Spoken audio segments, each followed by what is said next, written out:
नमस्कार दोस्तों, मेरा नाम है रंजीत झारिया और स्वागत है आप सभी का आरकेजे आईएएस एकेडमी यूट्यूब चैनल पर। दोस्तों, आज हम चर्चा करने वाले हैं सरकार के एक बहुत ही महत्वपूर्ण प्रोजेक्ट के बारे में, जिसके अंतर्गत केंद्र सरकार अंडमान निकोबार जो द्वीप समूह है उसका कहना चाहिए विस्तार करना चाहती है, उसमें इंफ्रास्ट्रक्चर बिल्डअप करना चाहती है। तो आगे चल कर के कितना ज़्यादा ये प्रोजेक्ट हमारा सक्सेसफुल हो पाएगा, पार्टिकुलरली देश की इकोनॉमी को बढ़ावा तो देगा ही देगा, लेकिन यहाँ पर कुछ एनवायरमेंटल कंसर्न्स हैं जिनको लेकर के अपोजिशन पार्टी और बहुत सारे जो ऑर्गेनाइजेशन है वो अपनी आवाज़ उठा रहे हैं। ट्राइबल काउंसिल का आरोप लगाया गया है कि ग्रेट निकोबार प्रोजेक्ट में ट्राइबल्स के फॉरेस्ट राइट्स एक्ट 2006 के अंतर्गत जो अधिकार उनको मिले हैं, अभी तक इस मुद्दे को आप सुलझा नहीं पाए। लेकिन एडमिनिस्ट्रेशन ने गलत क्लेम किया है कि सब राइट्स को हम लोग सेटल कर दिए। अब जाहिर सी बात है, यहाँ पर कोई भी प्रोजेक्ट लगाया जाएगा तो जमीन चाहिए, और उस जमीन में रह रहे हैं आदिवासी लोग, ट्राइबल्स लोग, जिनको उस जमीन का अधिकार दे दिया गया है कि भाई ये लो आपकी जमीन पकड़ो, आपको जो करना है वो करो, कोई आपको कुछ बोलने वाला नहीं। सरकार जो नया प्रोजेक्ट लेकर के आई है दोस्तों, इसके अंतर्गत वो एक ट्रांसशिपमेंट पोर्ट बनाएगी, बंदरगाह बनाएगी, एक ठो एयरपोर्ट बनाने का विचार है। साथ ही साथ यहाँ पर पावर प्लांट लगाया जाएगा और यहाँ पर एक टाउनशिप डेवलपमेंट करने की बात करी जा रही है।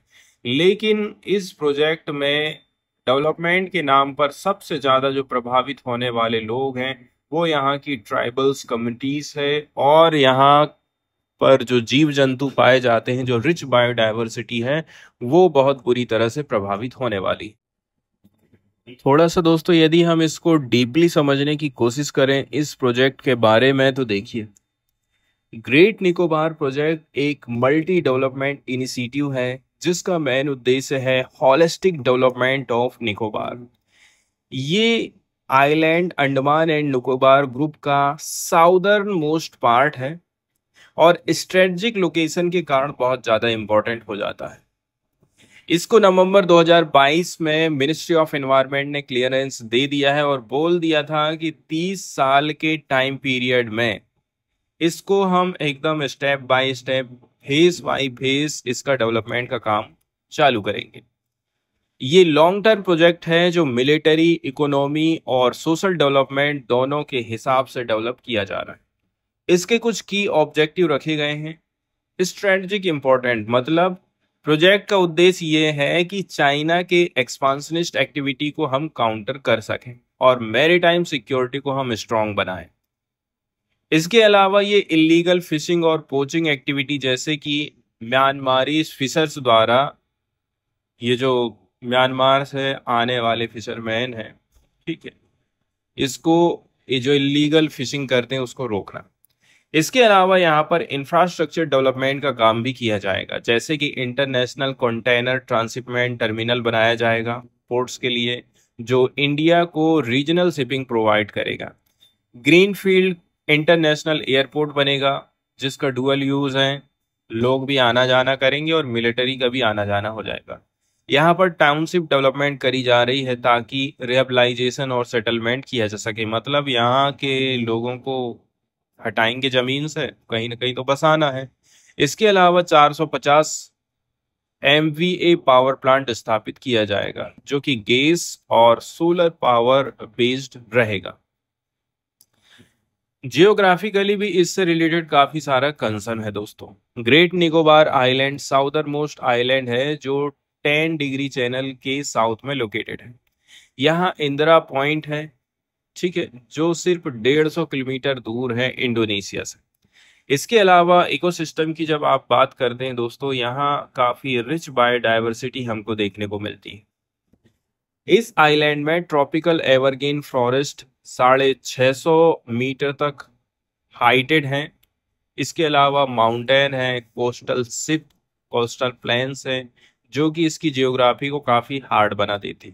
यहाँ पर 2 नेशनल पार्क और एक बायोस्फीयर रिजर्व भी है।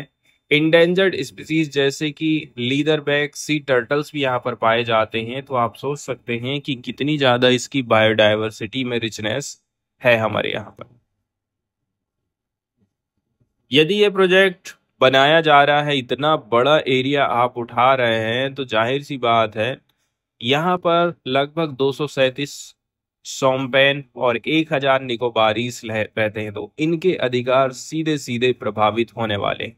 यहाँ पर जो सोपमैन ट्राइब है, जो कि हंटर गैदर्स माने जाते हैं, एंड निकोबारीज ट्राइब्स यहाँ पर पाई जाती है।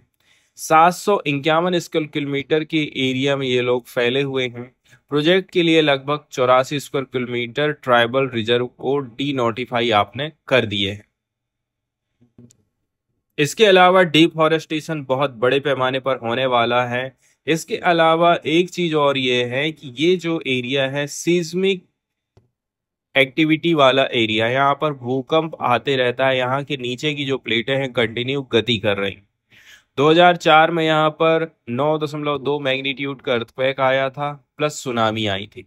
एक्सपर्ट का कहना है कि बड़ा अर्थक्वेक अब 400 से लेकर के 750 साल तक नहीं आने वाला है, लेकिन छोटे अर्थक्वेक रेगुलरली यहाँ पर आते रहते। दूसरी बात यह है, इंफ्रास्ट्रक्चर डेवलप करोगे तो नीचे जमीन में कुछ ना कुछ असर पड़ेगा, हलचल पैदा करेगा, और ये अर्थक्वेक का भी एक रीजन बन सकता है।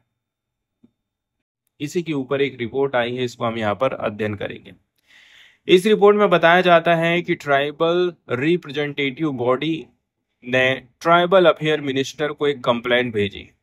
उनका आरोप है कि अंडमान एंड निकोबार एडमिनिस्ट्रेशन ने सेंटर को काफी गलत रिपोर्ट प्रस्तुत करी है। रिपोर्ट में लिख दिए हैं कि एफआरए के अंतर्गत आदिवासियों के राइट्स ऑलरेडी सेटल हो चुके हैं।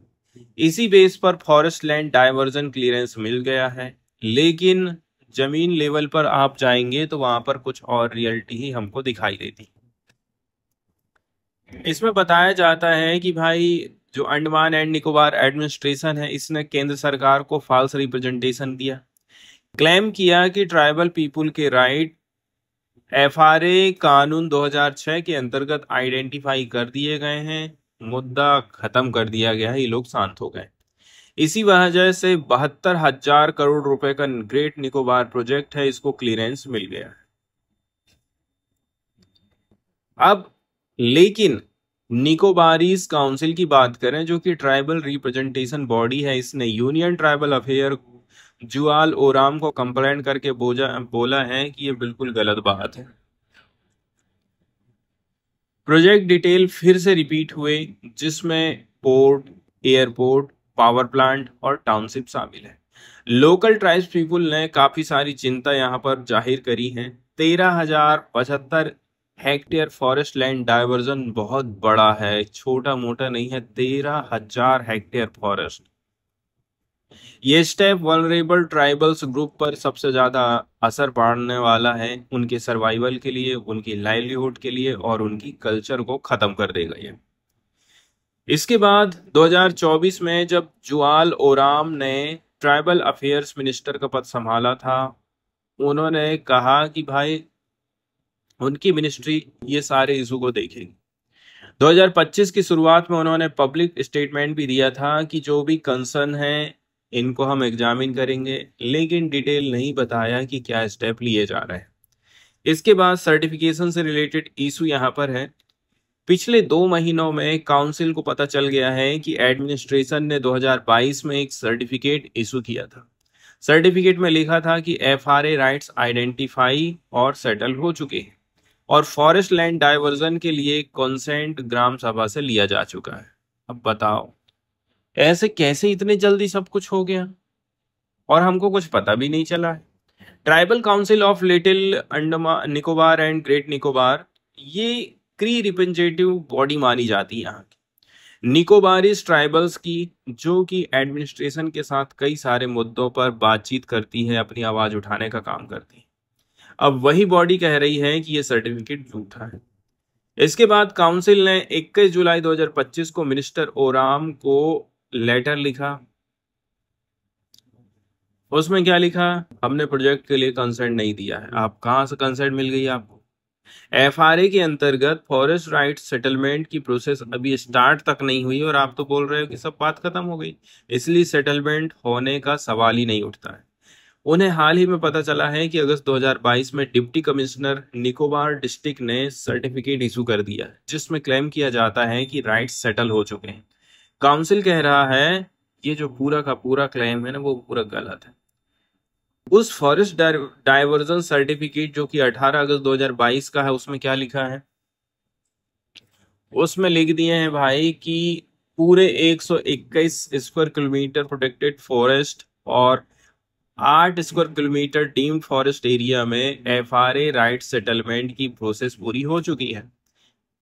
जमीन में तो ऐसा कुछ भी नहीं हुआ है और रिपोर्ट के अनुसार Andaman and Nicobar administration ministry को अपने मंथली रिपोर्ट में कह रहा है कि आइलैंड में एफआरए लागू करने की जरूरत नहीं है क्योंकि फॉरेस्ट पहले से ही protection of aboriginal tribes act 1956 के अंडर प्रोटेक्टेड है। अब यहाँ पर पीटी 56 की जिक्र किया जा रहा है। कह अंडमान का सरकार बोल रही है कि यहाँ पर फॉरेस्ट राइट्स एक्ट मत लागू करो आप। अब यहाँ पर हमें लीगल कॉन्फ्लिक्ट दिखाई देता है एफआरए और पीएटी 56 मतलब फॉरेस्ट राइट्स एक्ट 2006 और एक और 1956 का कानून जो कि अंडमान में लागू है। पीटी 56 मतलब 1956 का कानून क्या बोलता है कि एडमिनिस्ट्रेटर को फुल ऑथोरिटी दे देता है। कैसी अथॉरिटी मिल गई है? फॉरेस्ट लैंड को वो डाइवर्ट कर सकता है खेती किसानी करने में, घर बनाने में, ठीक है, होटल बनाने में, पोर्ट बनाने में। लेकिन 2006 का जो कानून है फॉरेस्ट कंजर्वेशन राइट्स वाला जो कानून है, फॉरेस्ट डाइवर्सन तभी होगा जब पहले आप फॉरेस्ट राइट्स सेटल कर लो और फिर ग्राम सभा से आप कॉन्सेंट मिल जाए तभी आप ये काम कर सकते हैं। लेकिन निकोबार का प्रशासन कह रहा है कि एफआरए लागू मत करो नहीं तो ग्राम सभा मना कर देगी। कितना चालाक और चतुर है वहां का एडमिनिस्ट्रेशन। कंफ्यूजन यहाँ पर यह क्रिएट हो जाता है दोस्तों कि क्या फॉरेस्ट डाइवर्जन एफआरए प्रोसेस के अंडर हुआ है या फिर पीएटी 56 के हुआ है। केंद्र सरकार कहता है ड्यू प्रोसेस फॉलो हुआ है। 12 अगस्त 2022 को ग्राम सभा मीटिंग हुई थी जहां पर उनको सहमति मिल गई है, लेकिन काउंसिल का कहना है निकोबारीज ट्राइबल्स उस मीटिंग में शामिल नहीं थे तो आपको सहमति किसने दे दिया है। अब यहाँ पर एक्सप्लोरिंग ऑप्शंस है। काउंसिल का कहना है कि हम मिनिस्टर की रिप्लाई का इंतजार कर रहे हैं, अगर रिप्लाई नहीं आया तो हमें और ऑप्शंस को एक्सप्लोर करना पड़ेगा। 30 जुलाई को पोस्ट ऑफिस के रिकॉर्ड में इनका जो लेटर है वो डिलीवर हो चुका है।